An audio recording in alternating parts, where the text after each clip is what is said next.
Welcome, welcome, welcome, everyone. I'm Carol Fitzgerald from readinggroupguides.com, a website from the Book Report Network. And I am so happy to be welcoming you to our, Bookaccino Live Book Group event. This is one of our favorite programs. And what we really like about it is we give an opportunity for you to talk to the author and also an opportunity for you to be able to share your questions. And we're going to go over a couple of little details about this event. I am also the host of the Book Reporter Talks to video podcast series. And this evening, we're welcoming Fiona Davis.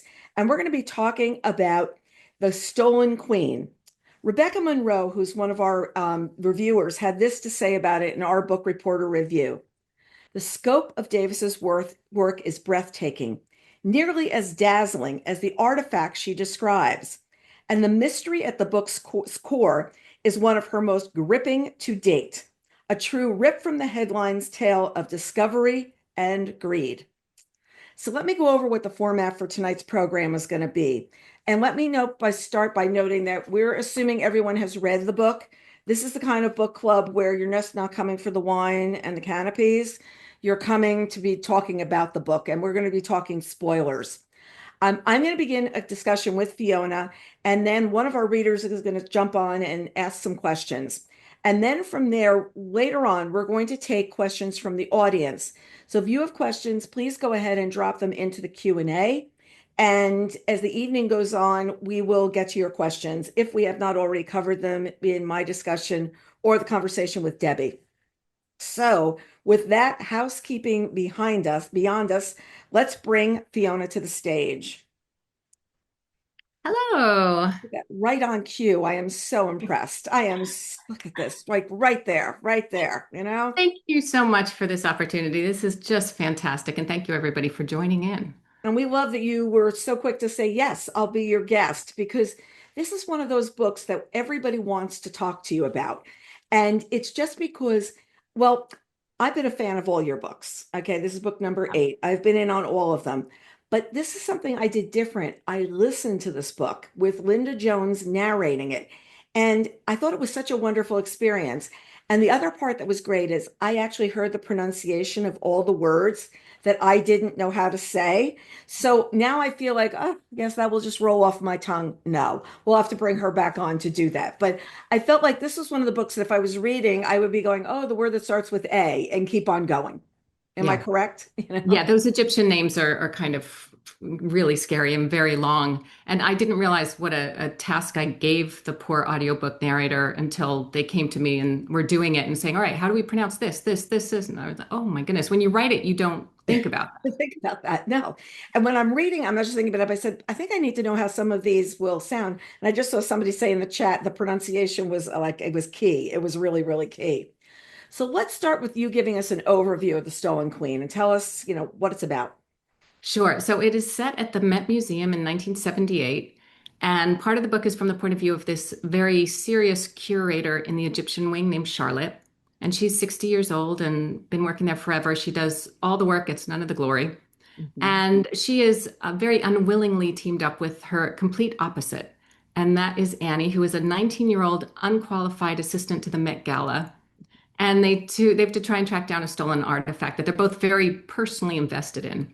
And part of the book takes place in 1930s in Egypt when Charlotte was a young woman and working in the desert there. And I like to say it's about mothers and daughters. It's about female friendship. There's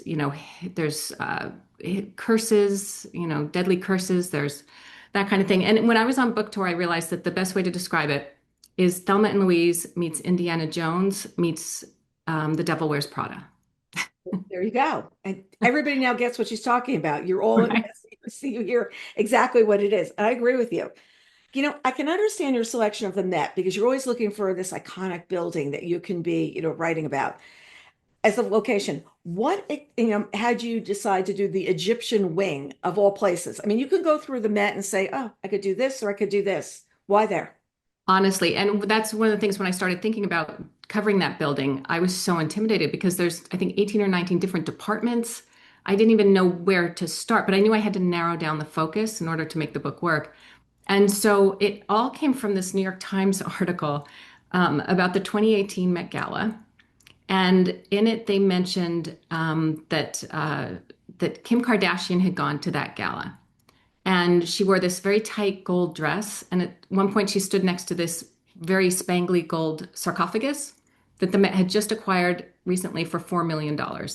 And the photo was very cool and it went viral to the point that the Jordanian smuggler who'd stolen that sarcophagus complained to an undercover informant that he'd never gotten paid. And that got back to the Manhattan DA's office that started digging into it because they have this whole unit on stolen art. And they found that the papers had been falsified, and the Met was forced to return the sarcophagus. And that's where I thought, okay, the Met Gala and the Egyptian wing, they're so different. And if I do it from that angle, that will make the story come alive because it really is a culture clash. Yes, a complete close. Kim Kardashian having anything to do with art is like terrifying. And Absolutely she's not in the terrifying. book. Yeah, she's not in the book, just so we Yeah. know. You were really quick to say that when I interviewed the last time. She's not in the book, everybody, just so you know. So what was your research at the Met like? I mean, you're going to this place that's revered in the city. It's how many city blocks to start off with? And then when you go in, hi, I'm Fiona Davis, and this is what I'd like to do. How does that happen? They were so, that it's a really small network of these museum people who run museums. And so, I'd set a book at the Frick, and the everyone there, the director of communications, Heidi, was just so helpful from the very beginning. And so I saw her at something. I said, I'm thinking about the Met. And she said, oh, I'll introduce you. And so she introduced me to the director of communications at that time, who was wonderful, gave me a great tour of kind of behind the scenes down in the basement. And so that was really my way in. They were really quite wonderful and helpful.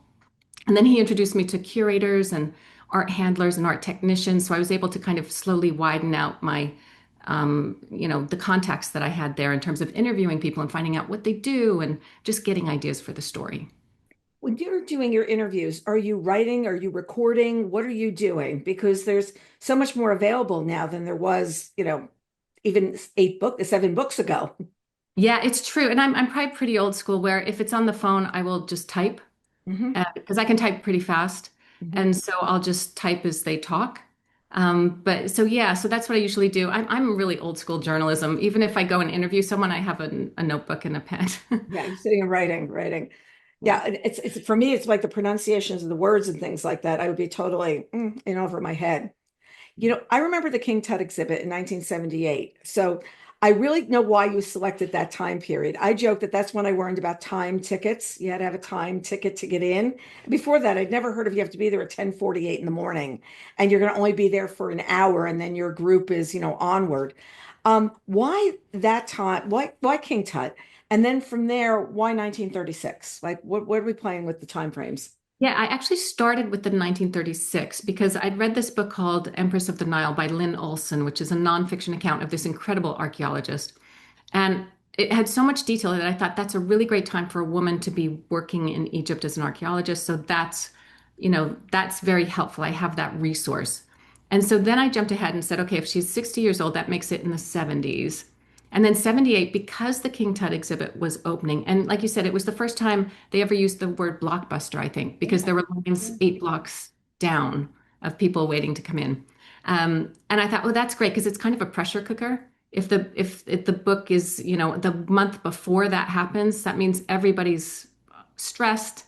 There's a lot going on. So when this artifact gets stolen, that's even, adds to the fuel of the pulse and the pace of the book. So that's kind of how I got to that. Yeah, and trying to hide something at that time because all eyes are on the Met. All eyes, and word will get out. Word will get out of something that's going wrong. And they didn't have security cameras, so that was very helpful in terms of having the theft work. They Ring, started that in the 80s. ring cameras have been the ruination of many an author because you can catch everything. Somebody recently told me something happened to their car, and I said, "Did you get the ring cameras in the neighborhood to link in?" And she goes, "We didn't have any." I was like, "But everybody must get these because then you know what's going on." And it's Yeah, amazing how everything's much you filmed. catch. These, it's like you're on the news at night and they say, "Oh, here's such and such a person stealing something. We don't know who he is." And the next day they find him. And I'm like, they had a hat with over the eyes. And yeah, Yeah. And even in England, you see all these English series, and there's cameras everywhere, all throughout England, and especially London. There's cameras on every street. So it's really hard to set a police procedural then because you're going to catch the guy pretty quickly unless you figure out something that, he takes the subway maybe. But even then yeah. he'd be seen. And people are going to say later, gee, why was everyone writing about the 50s, the 60s, and 70s? I'm like, oh, no technology. That's So why. much easier. No cell phones. Yeah, a lot of missed connections. That's what we want. That's what we need. That's what you absolutely need. So which of the characters came to you first? Like who did you see? Charlotte for sure. Because, I'm 58 and she's 60, and I wanted to have a heroine who's around that age because I feel like we're kind of underrepresented Hmm. in fiction. A lot of the time it tends to be much younger or older. And so, yeah, that's where I started was with Charlotte. And I knew she was going to be tough and kind of closed off, and because she's had this tragedy from her past. And so she was a really fun, complicated character to play around with. And the first draft, I sent it to my agents, the early draft, and they're like, "Oh, you got to make her nicer," because she was really tough. In that, I tend to make them really. There's something I'm channeling, like some angry something inside me, because I'm a real people pleaser, and so my characters tend to be really mean early on, and then I have to tone them down and lighten them up. You have to make them like nicer people. Nicer people Yeah. as they go on. Well, But Debbie not too Moore, nice. You want them to have a bit of an edge. they have to have an edge. They have an edge. Debbie Moore is going to join us. She's in Syracuse, New York. She's on every one of our shows. She probably was on the last time you were on as well. So I was. welcome back, Debbie, and you go on with your questions. Um, I love your books. I've read them all, and they're wonderful. This time, the book seemed a little more complicated. You had two timelines. You had Charlotte, but you also had Annie and Diana Vreeland, and that was a whole different story. Was it more difficult for you to write this book because of those different timelines and added characters? You are so on it. Yes, it was very difficult. I wanted to kind of break out of the two timelines jumping back and forth. And I knew I wanted to have a timeline in the past, just from Charlotte's point of view. But then I needed the forward timeline after the theft to be between Annie and Charlotte. So going back and forth. Because in romances, that's what they do, especially the old Regency romances. You have a male character and then a female character, and you go back and forth over the same event. And it's really Mhm. interesting because you get different perspectives. That's what I wanted between Charlotte and Annie as they're trying to figure this out. And so, yeah, it was a bit tricky. And in fact, the early sections weren't working. The especially the like Charlotte section, I just couldn't get it down. And so I sent it to a good friend, Linda Cohen-Leugman, who is a writer and the Matchmaker's Gift and wonderful writer. And she read it over the weekend and sent it back to me. She said, rearrange the chapters in this order and it'll work. And she was right. So I had to really play with it and get a lot of advice, but I was happy by the time it was done. I felt like, okay, we got it. Um, I've lived in upstate New York for about 40 years, but I've only been to New York City about three times. So your books about iconic New York buildings have just been, I feel like I know all these facts now about the history of these buildings without even having gone, but what made you start writing about these buildings? Yeah, that's a great question. I love that. I get a lot of emails from people who are ex-New Yorkers out in the Midwest saying, "Oh, it's so nice because I miss New York and I feel like I'm there." And then I love that perspective of, getting to know New York through the books, because there's so many layers to it. And yeah, so the idea really, it wasn't planned that way. It was a very kind of organic way the books came about. The first one was set at the Barbizon Hotel for Women, the dollhouse. And that just came out of an article idea that I had as a journalist, but couldn't do because the sources couldn't be interviewed at that time. And I thought, oh, that could be a really good book. And I'll give myself that challenge. Let's see if I can do that. So that became the first book. And then I just had so much fun. And I think as a journalist, I love the research. And so Mhm. searching these buildings, and every time I find some nugget of its history that's just, I can't believe no one knows this, and I'm so excited to share it with the world. And then once I have that, then I can layer a fictional story and fictional characters over it to give myself some leeway as I write. So, I can't imagine the writers who sit there and are like, well, I'm just going to come up with an idea out of nowhere. I need that research, and I do about 3 or 4 months in order to get that building right. And so it's a crutch, but it's a really fun one. Yeah, it's been really fun to read about all these buildings. Did you get to go to Egypt to do your research? I did. I thought, I really have to do that. And so we went a couple years ago as I was researching, and it was incredible. We landed in Cairo and drove through the streets, and it was this 4 a.m. when our flight landed, so the sun was just starting to come up, and we turned a corner and then there were the pyramids. It was incredible. And we sailed up the Nile. I tried to do everything that the characters had done. So we went to the Valley of the Kings, we explored the tombs, just the feeling of going into one of those tombs because it's really claustrophobic. The entrances are long tunnels, and you go in, Mhm. and it gets cooler and cooler and darker. And it opens up into this beautifully painted room. I wanted to get that feeling and bring that into the book. Well, thank you very much. Like I said, I've enjoyed all your books. I can't wait to hear what you're working on and be sure to read that. But Oh, thanks again. thank you, Debbie. I really appreciate the questions. They're fantastic. Debbie, thanks for joining us as always. We love to see you. So, okay, I want to see what Valley of the Kings was like. Okay, so you come up and you see this whole area. When you were there, did you feel like you were transported to another time? Like you were just like, where am I now? Or did it feel modern? No, it feels very, other than all the tourists. Okay. Um, but no, because you take a bus and it stops you kind of at the bottom of this pathway, and then you're walking kind of through this. It feels like a quarry because the mountains and the stone are all this cream sandstone color, and you walk in and then there's these openings in the stones, and that's where the burial chambers are. And they don't even know what else is down there. And they're making new discoveries all the time. And so it's this great, wonderful mystery. And that's the interesting thing about Egypt is everything was covered with sand. And Right. so we don't know, outside of Valley of the Kings, they're uncovering these towns and cities that they didn't know were there as the sand, moves away. And so it's just an ongoing gift to humanity, I think. It's an ongoing, let's explore, let's see what happens just because of the shifting sand and what's going on. I think it's incredible. I think it's Yeah. incredible. And I think about how they were doing it back then without modern conveniences. It Oh, was, pickaxe and trying to not chip away. Whereas now everybody's photographing each thing along the way, making sure it's just a very different time. So you do research into how they were doing their digs and things at those times as well, which is a whole other part of the exploration.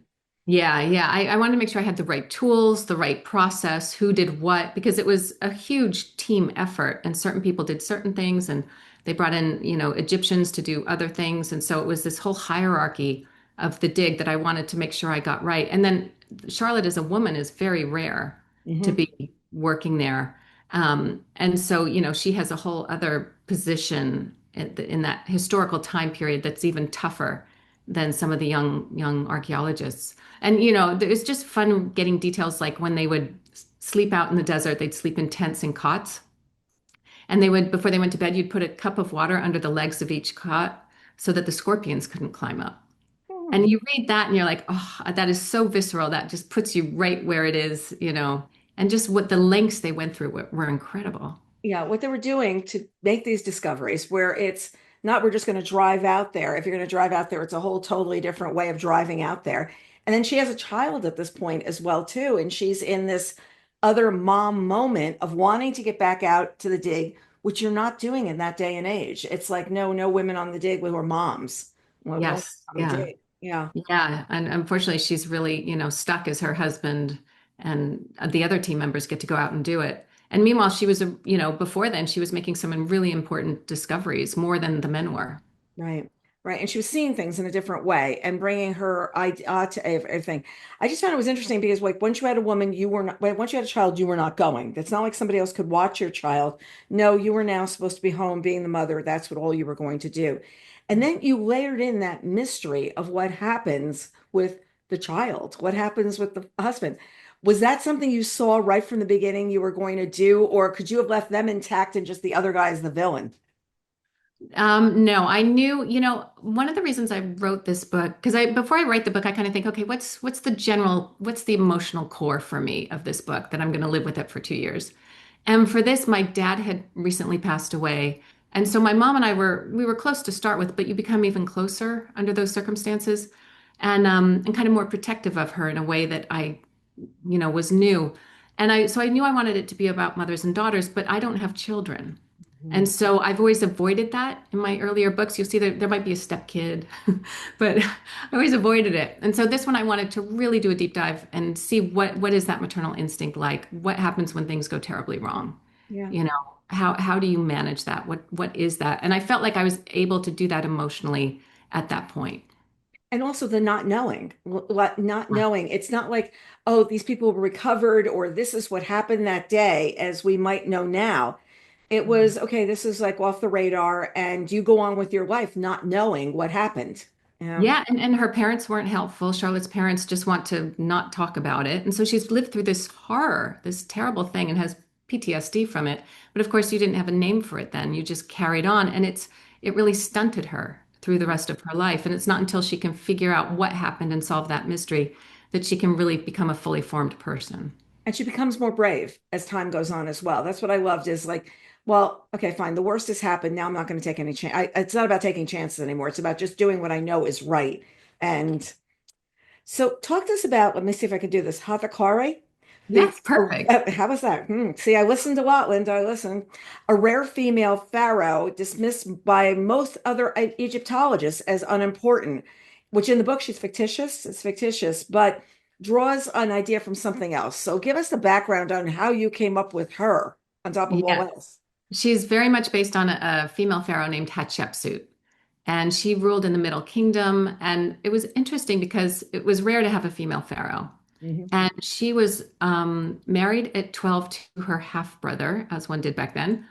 And so he was the pharaoh. And I was talking to Kate Quinn. We were doing a thing about this, and Kate Quinn said, "Oh yes, the Egyptian family tree is very narrow. Like we're just marrying each other. There's no branches." And so he died about 7 years later, and she had no male heirs. So the throne went to the infant child of a concubine. And so she stepped in and ruled as regent for 20 years, very successfully, peace, prosperity, trade, all these advances in architecture and art, just an incredible time. And then she dies and the stepson takes over. Mhm. And at some point he orders her statues to be demolished, and not all of them, but many of them, and also like the reliefs that mention her hacked away. Wow. And so because of that, we really didn't know much about her. They knew she was a pharaoh, but she couldn't have been important. And and at that point, the Met found this quarry in the 1920s. They were doing an excavation. They found this quarry of all of her statues and realized, oh no, she was important. So what happened? And they said, well, the stepson must have been mad because she usurped his power for so long, and that's why he did that. And so in the Met catalog from the 1950s, they call her an unscrupulous, vain, and ambitious woman and a detested stepmother. Wow. Right? But then 10 years later, a scholar realizes, oh no, all that destruction happened at least 24 years after her death, which is a really long time to hold a grudge. Yeah. Yeah. And so what then? And they decided, oh, well, maybe it was because the stepson had his son coming into power. And there may have been females in other clans who threatened that. And he didn't want the idea of a female pharaoh out there. So it Right. was Right. dealing with propaganda, really. And so that's why they did that. And so suddenly she was, came into her own and was celebrated. And so it was just so interesting her journey. It was like she was revered, erased, reviled, and then restored. Right. And you know what's really interesting is they don't have news like we had today. They didn't have ways to figure all this out and how much could be hidden all that time that then somebody's got to go back and uncover what's the real story of what happened at that moment. Whereas now, you do something and it's all over the place in 15 minutes and you Yeah. don't have a chance to be smuggling or doing whatever unless you're really clever these days and there are no ring cameras. It's just Right. completely different.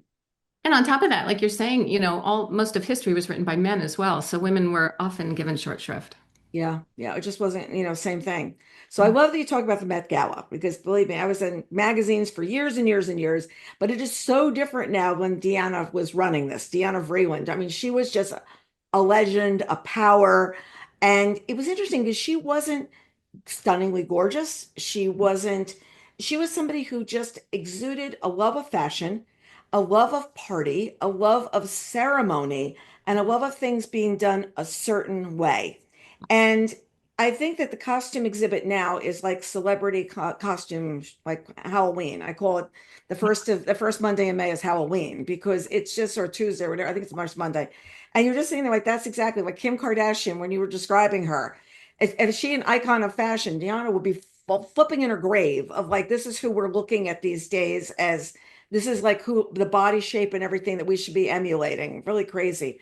So talk to us about like how you wrote her, exploring her and figuring out who she was. Yeah, I'll be honest, I didn't know much about her. When I read that she was in charge of the 1978 gala, I thought, okay, let me dive into this. And I just came out with my jaw dropped with the more I learned about her. She was this incredible, smart, stylish, iconic woman who, when she was a young girl, her mother would tell her she was ugly. Hmm. And she was striking looking. You know, she wasn't your typical American cheerleader type. And so she became the editor of Vogue and Harper's Bazaar. And when she chose models, she would choose like Angelica Houston or Lauren Hutton, women who were more interesting. And her photo spreads were legendary. You know, she was incredible. And she was also very well known for her sayings like pink is the navy blue of India, or the best thing about London is Paris, or the one that's in the book is unshined shoes or the end of civilization. And, you know, she was just this, most of what she says in the book, she really said. And normally I do fictional characters, but you couldn't make her up. You know, what would I do? How would I top that? So I read everything I could about her and watched documentaries and heard her speak. And I just love her kind of sailing into every scene she comes into and bossing people around and then sailing out. It was really like just channeling her. She seemed to tell me what she wanted to do. And she Yeah. was just really fun. And I very much respect her. Yeah, you respect that she had this real commitment to fashion, a real commitment to style. And she also loved color. She thought color was something to be embraced. And when Grace Mirabella comes in, everything is beige. Like it's different tones of beige, different tones of tan, but it's all like looking the same. And it's so interesting to see like how somebody's eye, we don't have that quite the same way right now because magazines are not what they were, that their eye would be contributing to what would be happening in fashion that season. And the way they said a look should be. I mean, it's incredible to see what fashion magazines used to be compared to what we're looking at now. Oh, completely. And even the Met Gala, you know, it used to be this kind of fundraiser in a hotel in the 1949, I think it started, and tickets were $50. And then she turned it into the party of the year by putting it at the Temple of Dender, and it became this disco and, you know, inviting Mick Jagger and Jackie O. And suddenly it just took off to the point that now the tickets to the Met Gala these days cost $75,000. Yeah. So even if you're invited, If and you yeah, have to be you can't just invited, buy them. and Yeah. yeah, and certain people say, well, I was invited, but they weren't. And as a result, you know, you can have your checkbook ready, but it's not the same thing. No, So no. how do you write? What do you do? Do you sit down? Okay, I know you do research, extensive research, and I bet the books are like someplace all over your house, like, you know, put together. Do you sit down and say, I'm going to start now? Or do you start scribbling and saying, let me do this and then go back to research? What are you doing? I do about 3 or 4 months of research, and then I'm ready to start writing. And I figure out the storyline, I figure out the timelines, the points of view, and I have a kind of a roadmap that I can follow as I write, so I can see if it's all coming together. Because most of the books are kind of complicated, and you have to be very careful not to give away the mystery too early in one timeline and screws up the other. So once I do that, I do a pretty quick first draft that takes about 3 to 4 months. And it's a little skeletal just because I'm trying to see how it's going to work. So I'm not really focused on the language as much as the plot and what's going to happen. And then I go and I do about 10 different rounds of edits onto it and layer more in and deepen the characters, get into that deep point of view, make sure the descriptions of the locations feel right. And with this one, it was interesting because I had so much to talk about Egypt in the 1930s that section was way too overblown, and I had to really pare it down, which Yeah. is not my usual thing. Usually I'm adding, and here I just had to pare it down and throw stuff out because it was just me showing off. Just me showing up, just me showing you how much I know about Egypt at the Yes. Roman days, you know. And it is interesting because you have to make the story keep flowing. You have to keep the reader involved the whole way. At any point, you sit there and go, "This is too slow. Need to speed this up." Like, are you playing with that? At what point is that happening? Later? Yeah, the pace is definitely important. And you know, my books do tend to move. Hmm. I That's just the way I write. I like that propulsive, I can't stop turning the page. So I don't have to focus too much on it. It tends to happen. I don't tend to get slowed down and, you know, describe a drawing room dinner for, you know, 30 people for four or five pages because no one really wants to read that. what they ate and what they wore. So, Right. I mean, sometimes you do, but I like to have everything related to the forward movement and the plot and the mystery. Yeah, I think if you were writing it, we'd be very, very interested. Let's put it that way, if you're doing that. So I understand you sign books and they're available at the Met. So tell us what that experience is like. That I'm just going to go over to the Met and sign a few books. I'll be back later. Oh, it's so much fun. It all started with the New York Public Library, actually, where they asked me to come and sign it, and they're available in their gift shop. And I'll go in and sign like 500 copies every 3 months, and they just, churn them out. It's incredible. They're so much fun. And the Frick sells them as well. And yeah, the woman who runs the kind of book buying at the gift shop at the Met Gala is really wonderful. And I'll go in and scribble a few in, and it's really nice. It's just nice to go in there and be back, and it's like going home. Yeah, it's like, oh wait, I know my way around this place now. I can find my way around. You also did something that's really fun. I don't know if you're gonna be able to see it. You did a Met scavenger hunt that you have. I printed this out from your website. Everybody, if you're going to go with your book group or you're going to go to the Met, this is so much fun that you can go find these things in the Met. What made you decide to do this? Because it's so clever and people come to New York and say, well, I'm going to go get my scavenger hunt out and ready to go. Yeah, oh, thank you so much for mentioning that. It's really fun. Yeah, it came to me a little bit after the book came out, and I realized, oh, people should know, because I did so much research on the different artifacts that are either the real thing or inspired by. And I thought, oh, it'd be fun to share that. And so I thought, okay, if we have all the pictures of the artwork that's mentioned, the page where you can find it on, and the gallery where you can find it, because the Met's huge, and that way you can kind of streamline you can only bite off a certain amount when you're at the Met. You can't do the whole thing in one day. And I thought that would just be a fun way to get people to see, okay, that's the necklace that gets stolen, Right. right? And that's the stolen artifact, the item that really inspired me to it. And it's just so wonderful to see these things up close.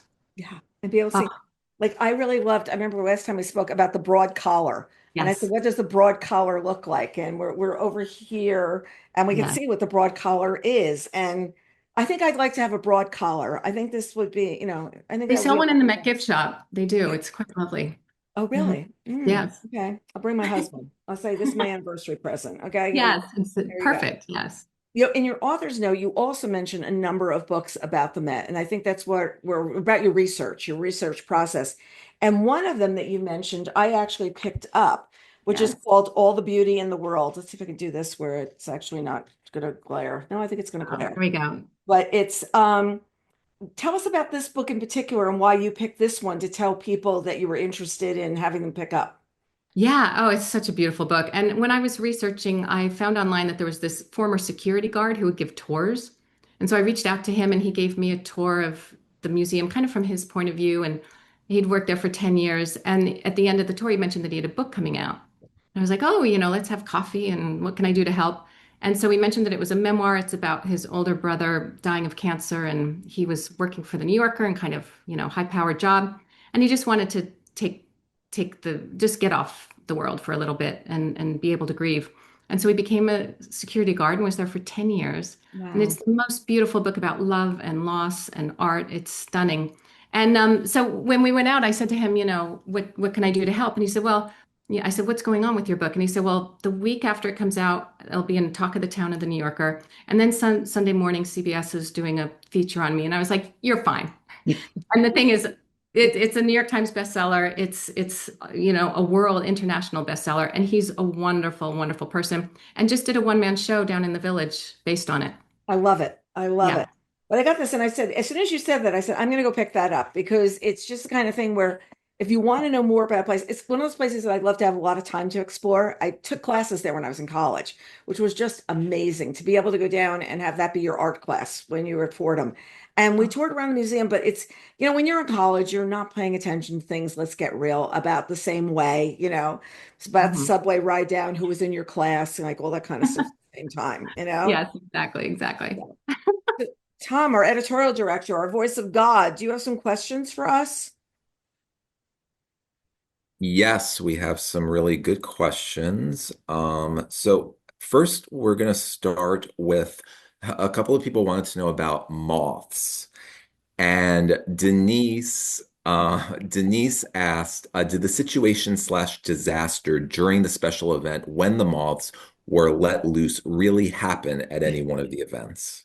It did not. It did not. Mhm. No. What that came about from, I was thinking, okay, if we're going to have this item stolen, we need something to take a diversion.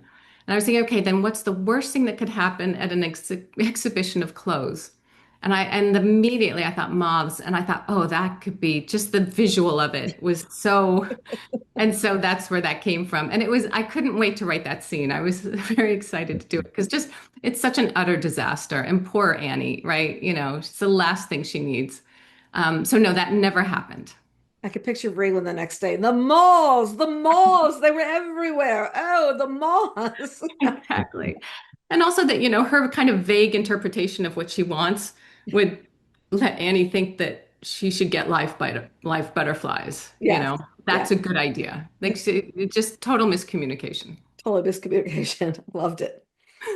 So, an anonymous attendee wanted to know, how have your contacts at the Met reacted to the book? I'm thinking specifically about the moth scene. Did the potential of that horrify them? No, they read it, I guess, in a galley when everyone else did, and I don't think so. 1978 is so far from the Met Gala today. It really is just a different lifetime, and so I don't think they're very concerned at all about anything I do. Like I think they made $31 million at the last gala, so they're doing just fine. But yeah, the response has been really wonderful. I was able to go and talk to about 100 or 200 volunteers at the Met, which were docents and guides and educators. And it was such a lively discussion because they'd all read the book and, they have such an inside look at it. And so we had a really, really fun time. So it's been really wonderful. They've been terrific. I think that the moth thing would be just so cool to be happening that night. I mean, I'm picturing somebody evil reading the book going, aha, I know what to do. Unearth these, Yeah. Oh, no, That's no. I my think mind they have going. enough security. I don't think that's possible. Oh, Mm. no. Someone's dress, It's crazy. Oh, no. Deborah wanted to know, did they ever have the theme of the ballet russe at the Met Gala? Yes, in 1978. Oh, thank you for asking that. I wanted to stay true to that exhibit as much as I could. So I'm really lucky in that there's a library at the Met called the Watson Library. And so I could go there. And the 1978 was about the Ballet Russe and honoring Serge Diaghilev, who he founded this incredible ballet company in Europe, in Paris in the early 1900s. And it was just seminal in terms of culture and art and color and design. And so there were all the costumes were part of the exhibit, and they were so fragile, and they had to be so careful as they put them up. And I was able to see press clippings from it, and press releases and photographs of the exhibit as it looked. So I tried to describe it exactly as I saw in those photographs, which was very helpful. Yeah. And they had stuffed peacocks, by the way, too. There's stuff cute, huh? Something's true to form. True to form. Large, colorful. Susan says, I loved Annie. How did her character come about? Why did you feel she was an important part of the story? Oh, I love her too. Someone just asked, can there be a sequel with Annie? And I thought, oh, that'd be Mhm. fun to see where she ends up. Yeah, it started out with being, okay, who's the character most likely to irritate Charlotte? And so that's where Annie came from. But, I wanted her to be a little lost in the world. Mhm. And so she's 19 years old, but she has no life experience. She's been taking care of her mother. She's very much the parentified child. So her mom is needy and emotional, and she really has to take care of her.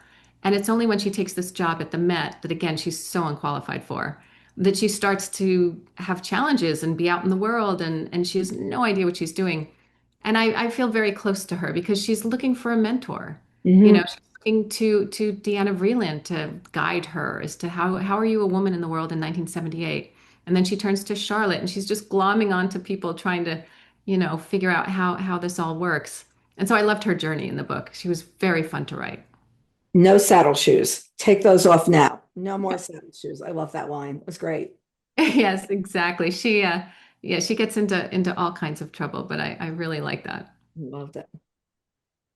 An anonymous attendee wants to know who is your inspiration for Annie's mother? For Annie's mother, yeah, that is just kind of she's your typical narcissist, I'd say. And, my mother is lovely. I often write characters with terrible mothers, and I often have to, say, no, she's this really nice English lady and, very, very easygoing. But I needed Annie to have a lot to fight with. And so there's a real challenge for her. I always joke around that you don't want to write about a happy family that gets happier. Like Mhm. that's not a book. And so she has a lot to overcome. And Annie's mother is just so insular. And again, it's fun to write that kind of character. A character that just only sees herself. And, anyone who doesn't pay homage to who she is just cast out. And it gives Annie, she has nothing to fall back on, Mhm. which is what I wanted for her. Sink or swim. No safety net. No safety Yeah. net. Carol asks, is there anything in the book that is about you? And she also wants to know, why did Charlotte function so well with that terrible loss? Well, I wouldn't say she functioned well, right? I mean, she appears on the surface like she's okay, but she really struggled. She's worked at the same place her entire life. She's taken no challenges. She's not gone back to Egypt. She can't do that. She just simply can't. So she's made her life really small, and she's, with someone who she likes, but I don't know if that's her, the person she should be with for the rest of the time. And she's just taken no risks and closed herself off. And so even though she looks fine on the inside, she's boiling and seething and has a lot to express. And what was the other part of the question? Oh, is there anything in the book that's about you in the book? Every book has something of me. Because I was a former actress, if you looked at me writing a book as I'm in a scene, often I'll like make a weird face or do something because I'm trying to figure out what it feels like from the inside to be, what's the expression of what that character's interior state is. Um, and so, yeah, I think I probably show up in every scene in some way. Although they become characters who just take off. It's, often you're writing and they start doing things you did not expect. And it's the strangest feeling because it is like you're just channeling these people who are telling you what they want done. And as an actress, you're right. You're making up who you were as the character. So you're used to writing. That comes into play. I never thought about that from your background, a writing character, because you're used to creating character on stage and getting in the right zone. Yeah, and it helps because when you're an actress, you're finding out this whole thing is what's your objective, and what are you going to do to get that objective, and that's the same thing for a character in a book. Mhm. That you need that forward movement, and you need a goal, you need things that get in the way of that goal, and how are they going to work their way around them? Very interesting. Sticking with Charlotte, Donna asks, why did you choose to include such a difficult family dynamic for Charlotte? The death of a child, parents who lie about her husband trying to contact her, etc. Yeah, I wanted to stay true to the time period. The 30s were very different from what it is now. And the fact that she even went to Egypt was kind of mind-blowing to her parents. And so the fact that she goes there, she gets knocked up, she has to get married, and then this tragedy occurs. They don't want their friends to know. They just, at that point, that meant she was out of commission. She, was useless as a daughter. They couldn't marry her off. Was very much the truth. To be a single woman was kind of sad in the 1930s. And so her parents are doing what they can to protect her. They don't know this guy. All they know is he knocked her up and basically abandoned her. Mhm. And so when he reaches out, their whole thing is, nope, do not look what he did. We have to protect our daughter. So it comes out of a really good place, but they don't know the whole story and they don't give her the agency that she deserves to make her own choices. Mhm. We have a couple of questions about the archaeological digs. Anonymous attendee says, I struggle with what I guess I'd call the morality of these archaeological digs. In your research, did you come across anyone who is religiously or morally opposed to disturbing these final resting places and possibly disturbing the decedent's afterlife? Oh, interesting. That's such an interesting question. It's a very scientific undertaking what they do there, and they're learning so much about the society and just how advanced Egyptian society was in the ancient times. That I don't think they're thinking of it as disturbing someone's resting place. And often, by the way, I mean, King Tut's different, but often the sites have already been disturbed by looters, even not long after the pharaoh was buried, because, people would go in, loot, and take whatever they wanted. So it's very rare to find an undisturbed tomb. King Tut was very unusual. And most of them are barren. The mummies, they would move them around. So you never quite knew where, if that mummy went with that tomb or was it someone else. And that's what happened with Hatshepsut, where she got moved around, and it took them a while until just recently to actually find her. I think the main thing, the moral question about it today is, what do you do when you've taken an object from a country that wants it? Mhm. Like the Elgin marbles or the Benin bronzes. And so these things, artifacts were looted from a country hundreds of years ago. And where should they go? What if that country, say it's, modern Nigeria with the Benin bronzes, which are scattered all over the world, including the Met Museum and the British Museum. And if they want them back, but what if they don't have a museum where you could keep them safe from humidity or theft?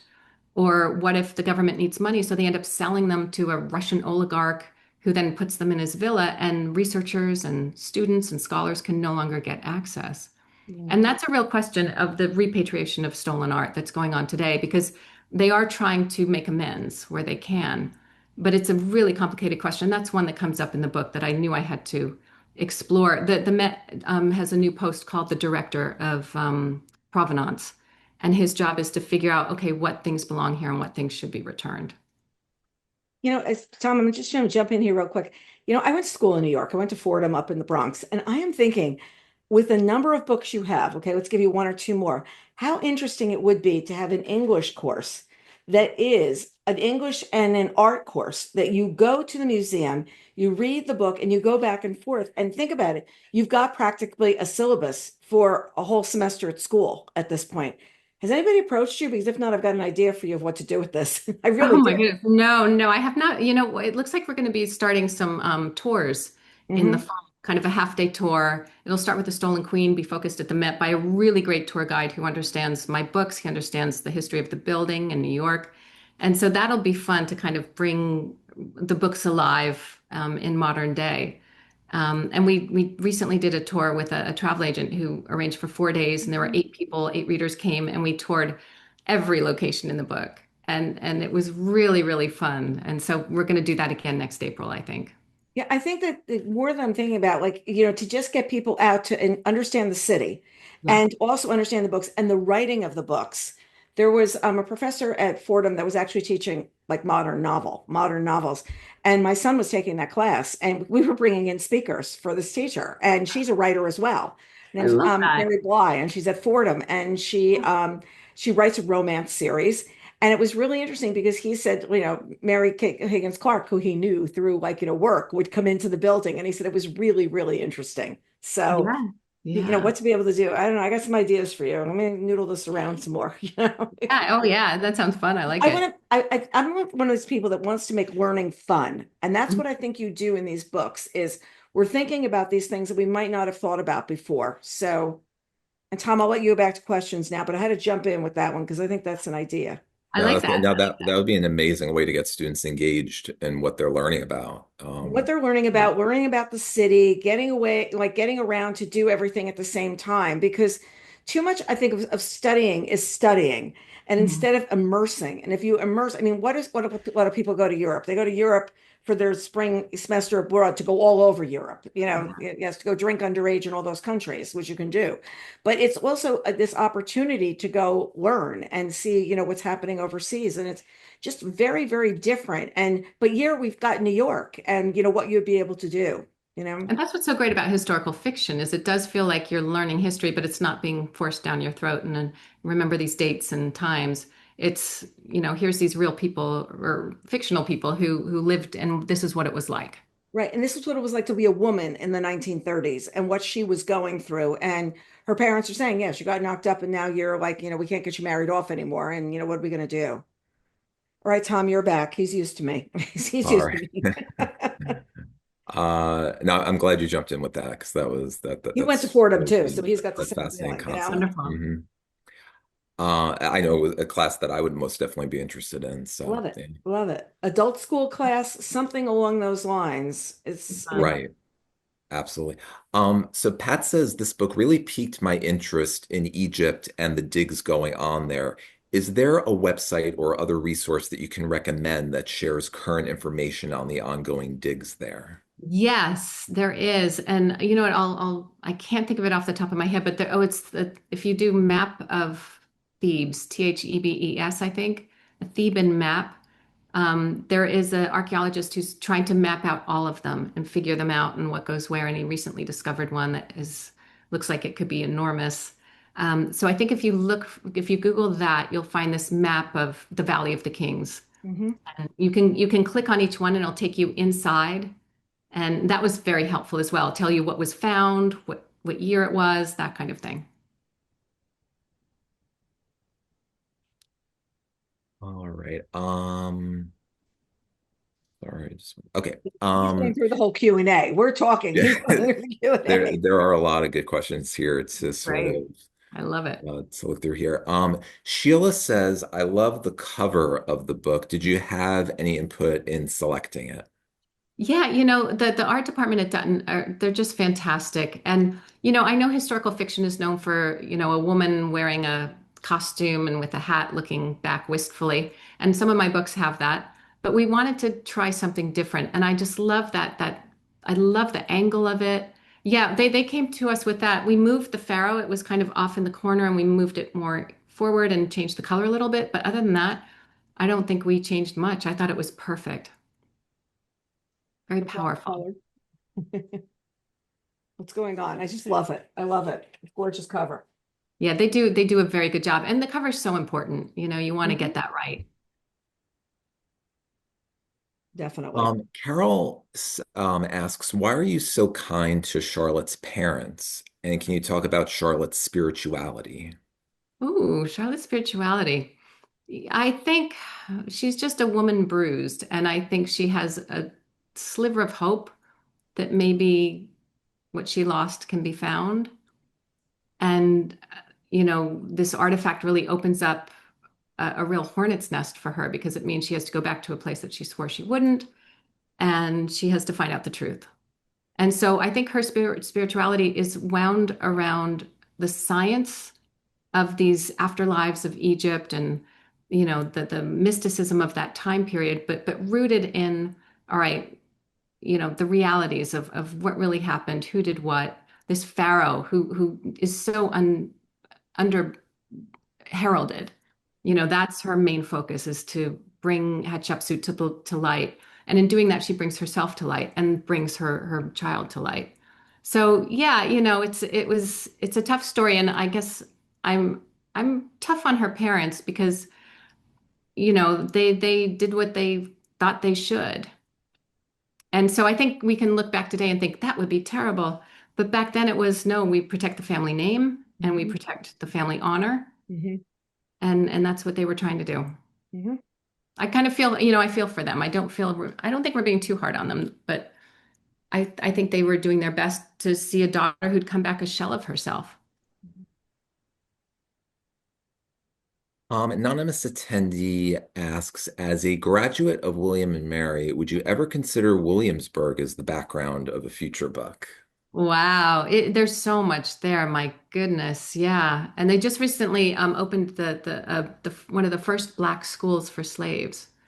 That was just they realized where it was and renovated it, and it's this very important school that shows these students who came through for several years, I think, and some were free blacks, some were slaves, and kind of who they were and trying to follow and where did they end up. So they do such an important work down there. Yeah, I don't know about Williamsburg. I spent a lot of time down there, and it's really hot in summer. Although right now it's boiling here, so. Who are Like we New to York say? today. But no, but I loved going to school there was really fun. And in fact, this is my cup holder for my pens, and that's from a pub that's down in Williamsburg. So brought that back with. I think I stole it. Sorry. They're coming after you. That's it.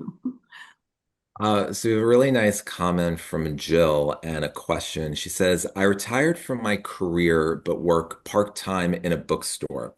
I always ask customers who are looking for a recommendation if they like New York City.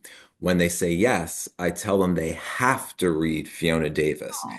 And I tell them they will never go to New York City again without thinking about all you learn in Fiona's books. I usually give the Magnolia Palace example with the muse who is all over New York City. My question is, have you ever considered a story centered around Tiffany and Company or Mm. St. Patrick's Cathedral? Ooh. Ooh, whoa. Tiffany and Company. Yeah, MJ Rose did a book about Tiffany and Company that's really beautiful. So I don't know if I'd go, but it's a very tempting, isn't it? And St. Patrick's Cathedral, there's also St. John the Divine, which is Mhm. an unfinished cathedral here on the Upper West Side where I've lived for years. So yeah, I've every so often I think of a church and then I get scared, but I did that for the Met and I did do it. So maybe I'll tackle that. I think St. Patrick's is a wonderful, wonderful idea. Yeah, with all the different History. chapels along the side, or St. John the Divine with all the history of who's been buried there, who's, Or Trinity Church. Yeah, there's a yeah, lot. there's a lot. And I mean, the city is so full of history as you walk around that you can't help but say, gee, what would I do next? The Yeah. inside of Saks Fifth Avenue, we could do that together. Yeah, but thank you for those ideas. I think those are wonderful ideas. And thank you for mentioning the books. I have to say, hand selling by booksellers and librarians is just a powerful, powerful means of getting the word out. And it's made all the difference, I think, in terms of my books. Mhm. This is a really interesting question from Lara that actually I'm curious about too. Is there a place in New York that you thought would work for a book, but just couldn't make it work? Yes, there was Carnegie Hall.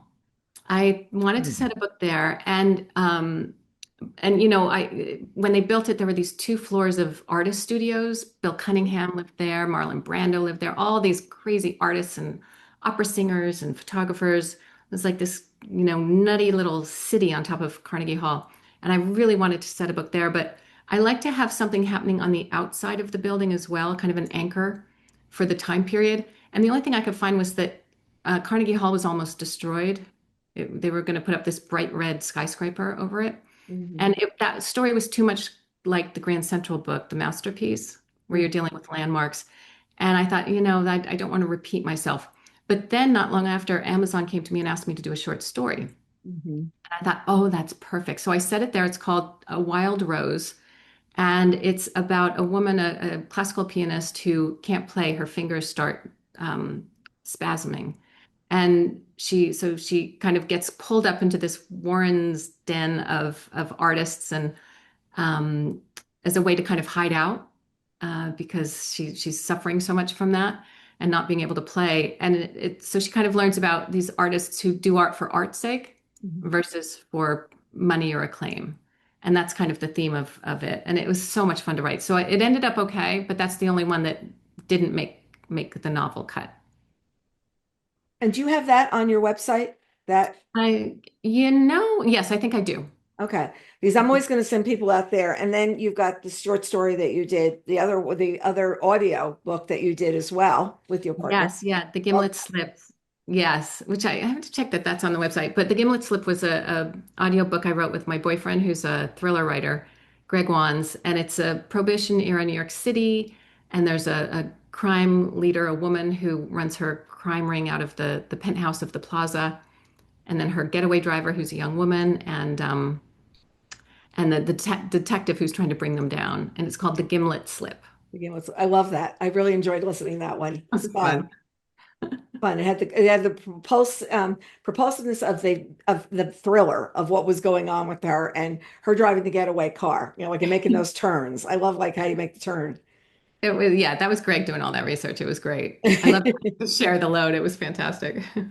That is fun, isn't it? When you get to do something, oh yeah, you go to this part, do this part. Yes. Tell me. We can wrap up the Q&A with this question from Carol. She says, are there any unusual and interesting questions you've been asked about the book?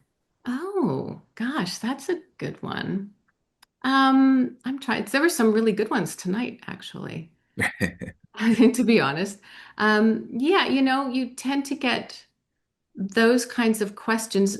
So I can't think of any off the top of my head, although there have been some that really, there was one just recently that floored me, but I can't remember. I've been on tour for 6 months, so I'm a little, It's it's been wild, really isn't it? fun. Yeah, the book's had such momentum and it's been great fun to take care of that. But yeah, so now I'm working on the next book, which will come out in January of 2027, it looks like.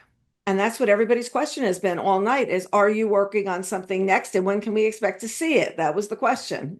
Yeah, so the next one is set at the oldest house in Manhattan. No one knows of it, even most New Yorkers. It's called the Morris Jumel Mansion. It's up on 160th Street, so it's kind of out of the beaten track. And it's beautiful. It looks like it belongs in Virginia. It's this huge mansion with white pillars, surrounded by gardens. You feel like you're in a whole other world when you go to it. And George Washington he was the headquarters for the Revolutionary War for a month. And then in the 1800s, it was bought by this woman named Eliza Jumel. And she came from Rhode Island. She was the daughter of a prostitute. And she came to New York and she became the richest woman in Manhattan because she was so good at real estate. And her second husband was Aaron Burr from Hamilton fame. But Wow. it didn't last long. They divorced because he was taking too much of her money. And she hired as her divorce attorney Alexander Hamilton Jr. So she's just a trip. So I'm working on that and having a good time. It's a great location. And it's this, the Met doesn't need me to write about them. They're doing fine. Yeah. But this museum, it is a museum. It doesn't get a lot of attention. And I feel like, oh, let's put a spotlight right on that because it needs some love. And it's a wonderful group of people who run it. And I just want to kind of bring it out into the world. And it's going to be during a really transitional year. Like that's the same.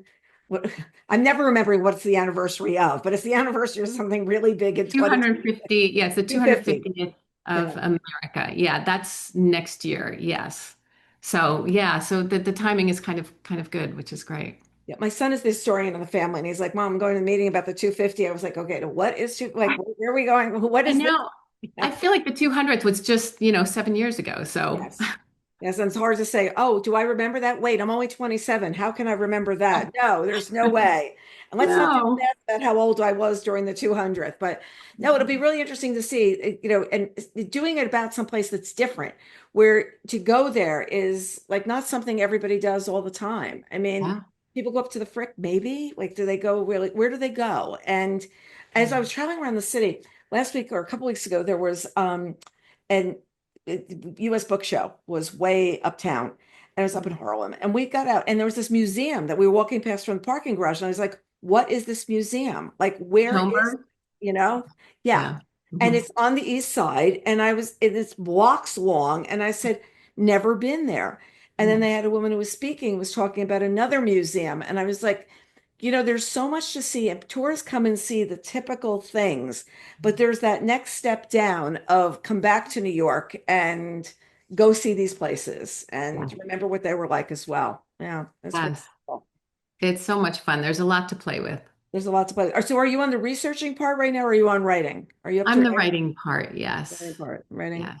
Here Yeah. we go, sitting at our desk going, okay, here we go again, folks, And having it be 100 degrees out keeps me in the chair, which is, I guess, a good thing because It is really absolutely crazy. This weather, considering how cold it was last week, like it was, the change has been. I was looking at our plants this afternoon, and we have these hydrangeas that were going whoosh like this in the yeah. afternoon. And I thought I'm gonna have to go give them some water, and then all of a sudden it goes boom, it goes up like Yeah. this, and I'm like, oh, they're coming back. Thank you. Oh, I know. I know. Right as they're blooming. Right as they're blooming. Exactly. The Museum Uptown. What's the name of the The museum? Morris Jumel Mansion, Morris hyphen Jumel Mansion. Yeah, and check it out. If you can look it up online or go visit it. It's great. And in terms of the tours and things, we'll have that up on my website in the next couple months. So stay tuned. We're looking forward to that because we were talking about the one that you did that had the 8 people go this year, and people were just, I had so many notes from people saying, "Oh, I would love to go do that."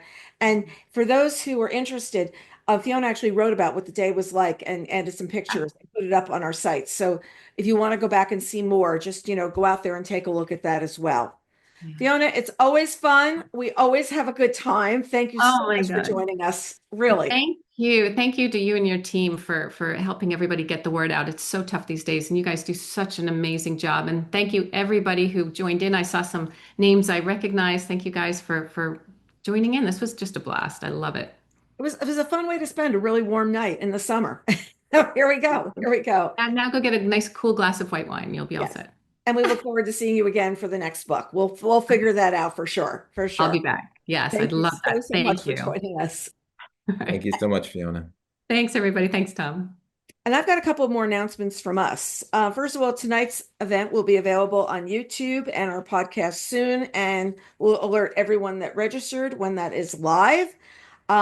We've created a new events page on tbrnetwork.com. So if you want to see all the events that we're doing, everything we've got coming up, it's all out there. Our next Bookaccino Live book group program will be on Wednesday, July 30th at 8 o'clock. So back to Wednesdays, when our guest will be J. Courtney Sullivan. I've heard I can call her Courtney. And we will be talking about The Cliffs, which is her novel that's now out in paperback. It was one of my Bets On selections, and it would be just so much fun to have you join us. It's available in paperback. You have a month to read it, so you can get on that.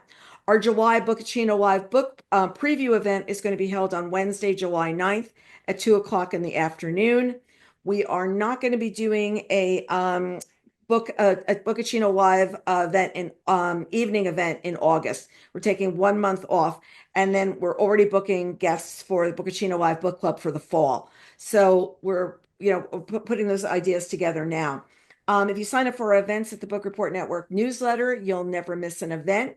And a reminder that we have more than 220, more than probably 225 Book Reporter Talks to Author interviews available on our YouTube channel, and the Book Report Network, or wherever you listen to podcasts. And just so you know, there is another interview with Fiona. We talked about some of these things tonight, but we have another interview with her out there that has been listened to more than 1,100 times so far. So if you're working with your book group to bring this book to your group, and we purposely did this before it went into paperback, because we just feel like this has like a lot more life before that ends up happening. We'd really like you to do is get your book club to go buy the book, get your book club involved in reading it and talking about it now. And between this interview and the one we did with her earlier, there will be a lot that you will be able to bring to the group to be able to enhance your discussion as well. So to everybody, we thank you so much for joining us. We love doing these events, so thank you for being a part of them and making them so special for us. And to everybody, we'll see you next time.